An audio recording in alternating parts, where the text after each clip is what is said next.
मराठी इंडस्ट्रीची अवस्था अशी आहे की आपण परत जे श्वासच्या आधीचा जो काळ होता तिथे आपण परत चाललोय हळूहळू. म्हणजे काय? इंडस्ट्री वाईज म्हणजे म्हणजे काय? Marathi films are not making money. Marathi प्रेक्षक थिएटरमध्ये येत नाही आहेत फिल्म बघायला. एवढ्या सगळ्या फिल्म्स बनवून तयार आहेत आणि देर आर नो, म्हणजे कोणती फिल्म उचलली जात नाहीये. ज्या फिल्म्सची बोलणी सुरू आहे त्या फिल्म्स माउंट होत नाही आहेत. असं वेगवेगळं लोकांची मतं आहेत. तुझं ओव्हरऑल काय रीडिंग आहे मराठी इंडस्ट्रीबद्दलचं? I think we have to stop making projects. We have to Okay. Start making films, असं मला वाटतं. हम्म. आता आपण म्हणतो हा ऍक्टर, तो स्टुडिओ, हे बजेट, फिल्म बनेल कारण मला ह्याचे पैसे मिळतील इतके.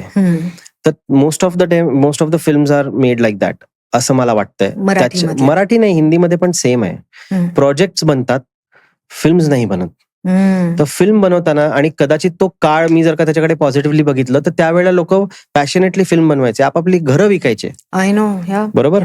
आणि त्या कन्व्हिक्शननी जायचे की नाही, हे नाही, म्हणजे तुमचं आयुष्य तुम्ही पणाला लावलंय, हे आधी आपल्या लहानपणी तर नक्कीच म्हणायचे. आणि तू हे खूप ऐकलं असशील. अगदी. तर त्यामुळे त्या फिल्म्स मध्ये एक पॅशन होतं, त्याच्यामध्ये एक सिन्सिअरिटी होती की नाही, हे माझं सगळं मला याला द्यायचंय फिल्मला, आणि हे चालली पाहिजे फिल्म. आज असं आहे की समजा दिग्दर्शक म्हणतो की मी अमुक ऍक्टर आणला, त्याचं इतकं मार्केट व्हॅल्यू आहे, त्याच्यात मी समजा एक फिल्म बनवली, मग त्याच्यात थोडंसं त्याचा हे जॉनर आहे तर मी त्या जॉनरची फिल्म घेतली. म्हणजे आता खूप कॅल्क्युलेशन बेस्ड फिल्म्स बनल्या.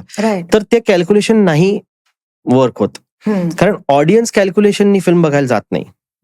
ऑडियन्स ऍक्च्युली त्यांच्या गट फिलिंगवर फिल्म बघायला जातो.